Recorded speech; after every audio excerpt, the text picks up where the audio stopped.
नमस्कार मैत्रिणींनो. तो खूप छान बाहेर वातावरण होतं ना, तर मी म्हटलं चला आज एक ब्लॉग बनवूया. तर मी ब्लॉग वगैरे बनवते, पण इतके काही बनवत नाही. माझे स्टिचिंगचेच व्हिडिओ असतात. तर आणि ब्लॉग बनवायला ना तर मला खूप आवडतं, पण मुलांना नाही आवडत. म्हणजे त्यांना व्हिडिओमध्ये यायला आवडत नाही. तर मी ते नाही म्हणत होते मुलं, मम्मी नको, आमचा नको व्हिडिओ घेऊ. पण मी घेतला छोटा मोठा असा. तर आज जायचं होतं गावाला, यांची सुट्टी होती म्हणून आम्ही गावाला निघलो होतो, थोडं काम होतं.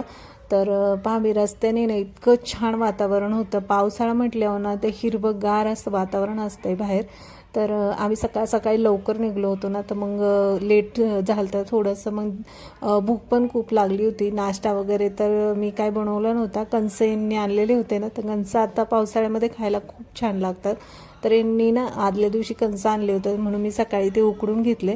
तर मुलांनी काही खाल्ले, तरी पण बाहेर गेलं ना तर पावसाचं मुलांना ना इतकं वडापाव असं बाहेरचं जेवण वगैरे हॉटेलचं म्हटल्यावर ना तर खूपच आवडतं. मग आम्ही एका हॉटेलमध्ये थांबलो. तर हा शौर्यवाडा रस्त्याने एक हॉटेल आहे. आम्ही इथून पहिले म्हणजे कधी आलो नाही इथे, तर फर्स्ट टाईमच आलतो. खरं तर मला ना बाहेरचं जेवण इतकं आवडत नाही, पण इथे ना हॉटेलमध्ये खूप छान असं जेवण होतं आणि खूप छान असं डेकोरेशन पण त्यांनी केलेलं होतं. बाहेरचं पण आतलं आम्ही थोडे असे फोटो काढले तिथे. आणि हे पहा डेकोरेशन केलं होतं हॉटेलमध्ये ना, तर असं डेकोरेशन वगैरे पाहिजे म्हणजे ते आवडीने ना भरपूर असे जे जाणारे येणारे ते पाहिलं का ते येतात आवडीने. तिथे डेकोरेशन वगैरे छान असलं, जेवण असलं छान. तर पण इथे ना मला जेवण खूप आवडलं होतं, म्हणजे एकदम घरच्यासारखं जेवण होतं. तर आम्ही नॉनव्हेजच घेतलं होतं. तर तिथे जेवलो पोटभर. त्यानंतर गाडीत बसलो.